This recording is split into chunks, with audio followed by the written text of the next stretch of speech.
Madame, Monsieur, bienvenue ici sur la Croisette pour vivre comme chaque jour sur TV5 le 54e Festival international du film. C'était il y a 22 ans, un homme avait créé ici l'événement avec un film qui n'était même pas terminé. Il allait être Palme d'Or. Cet homme s'appelle Francis Ford Coppola. Le film, c'est bien sûr Apocalypse Now, un chef-d'œuvre. 22 ans après, Francis Ford Coppola, bien sûr, a réalisé Le Parrain et d'autres très grands films, mais jamais il n'a pu faire oublier Apocalypse Now, et c'est dans une version totalement révolutionnaire qu'il revient. 53 minutes de plus, 3h23 d'un spectacle inoubliable, Marlon Brando, incroyable, une musique que personne ne peut encore oublier, Apocalypse Now Redux. Francis Ford Coppola, qui nous reçoit dans quelques secondes pour TV5, revient sur l'aventure incroyable qu'a été le tournage d'Apocalypse Now.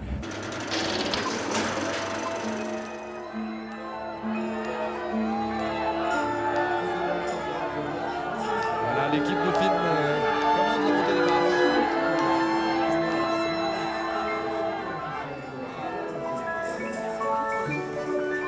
Bac de cinéma.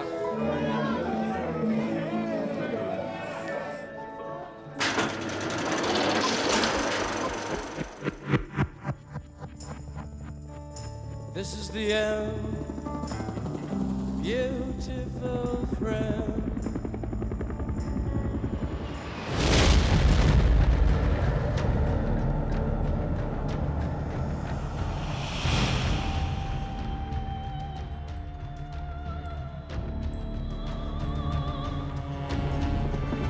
Everyone gets everything he wants.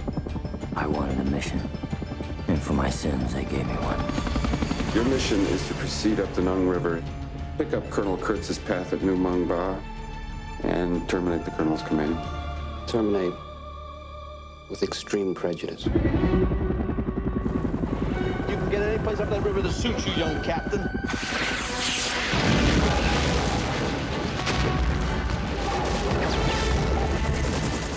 I say it's safe to surf this beach, Captain!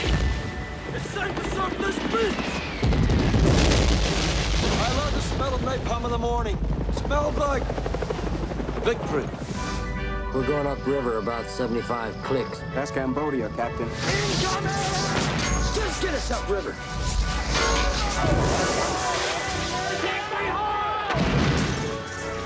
Who's the commanding officer here? Ain't you?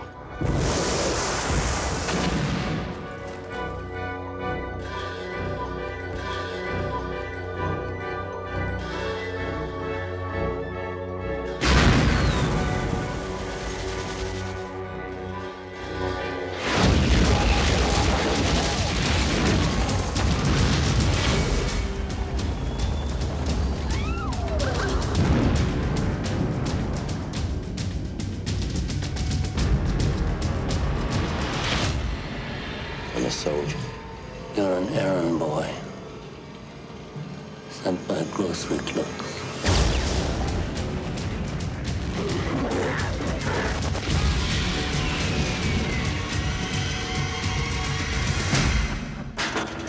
Merci infiniment Francis Ford Coppola d'être avec nous pour TV5. Vous êtes un des géants du cinéma mondial. Apocalypse Now Redux, c'est évidemment le film événement de Cannes.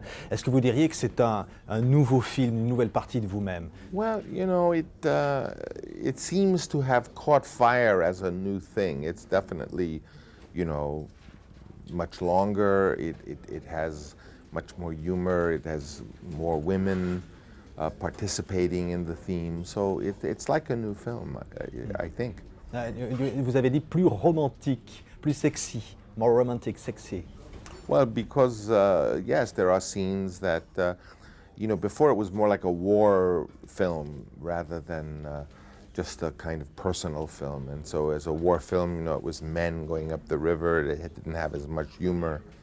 So I think now it's a more diverse. Vous avez dit ce film, c'était la guerre, c'était le Vietnam. Le tournage du film même a été la guerre. Well, yeah, because so many of the things, the physical issues are the same in war. I mean, the only difference is that nobody's trying to shoot you with a gun, but you're dealing with weather, you're dealing with equipment, you're dealing with how to deal with feeding lots of people and to move to your objective. So it was like a war.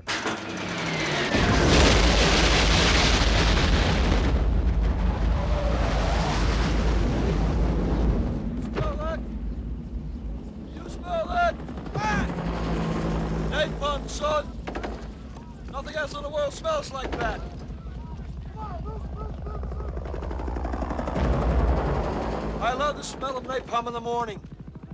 You know, one time we had a hail bomb for 12 hours. When it was all over, I walked up. We didn't find one of them, not one stinking dink body. C'était une recherche, un parcours qui nous apprend beaucoup sur nous-mêmes aussi, évidemment, à la recherche de ce héros oublié au Cambodge. Vous êtes plus le même depuis que vous avez fait ce film? Well, I think there's some truth. I think always when you base a film on some piece of real thought or literature, in this case it was somehow based on Heart of Darkness, something substantial, that it encourages you to look into serious areas, not just a superficial story of some soldiers. Quand vous dites c'est un film qui est fou, well, it was a very unusual war. There had never quite been a war fought that way. I mean, with the helicopter, with the young people bringing the concept of drugs, the mobility of where you could have steak and champagne, you know, brought in the middle of the jungle. So it was the first really modern psychedelic war. You've heard of Colonel Walter E. Kurtz? Yes, sir, I've heard the name. Luke, would you play that tape with the captain, please? Transmission 11, received 68, December 30, 0500 hours, Sector King, Zulu King. But we must kill them. We must incinerate them. Pig after pig. Cow after cow. Village after village. Army after army. And they call me an assassin. What do you call it when the assassins accuse the assassin? They lie. They lie, and we have to be merciful for those who lie. Those nabobs. I hate them. I do hate them. Infiltrate his team by whatever means available and terminate the colonel's command.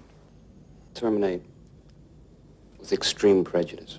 C'est un film qui montre la guerre, c'est un film qui rend pas la guerre belle, mais qui montre que la guerre est un spectacle de l'horreur humaine. Well, I feel it's about morality and it's about hypocrisy and things, and try to take the moral high ground. And, you know, I mean, war is what it is. You kill the enemy. That's all you try to do, and you try to teach them to do what you want by killing them and terrorizing them. And you can't say that, you know, well, you're moral, you're the good guys and they're the bad guys. In war, they're all the bad guys, and you have to be honest about that. On a tous des scènes qui nous ont profondément marqués en 79, Palme d'Or, et qui nous marquent encore aujourd'hui quand on voit Apocalypse Now, Redux. Quelle est la scène pour vous qui vous a le plus marqué? Well, I'm going to see it tonight, so I'll tell you, but I think it's a better film. I think it's more complete, and I think the ending is more satisfying. C'est un film intemporel. Well, you know, the movie is less concerned with the politics. It's more concerned with giving the audience an experience, to give the audience you know, an experience that can be thrilling. Merci Francis Ford Coppola de nous avoir donné un tel chef-d'œuvre. Merci infiniment d'avoir été sur TV5. Merci à vous.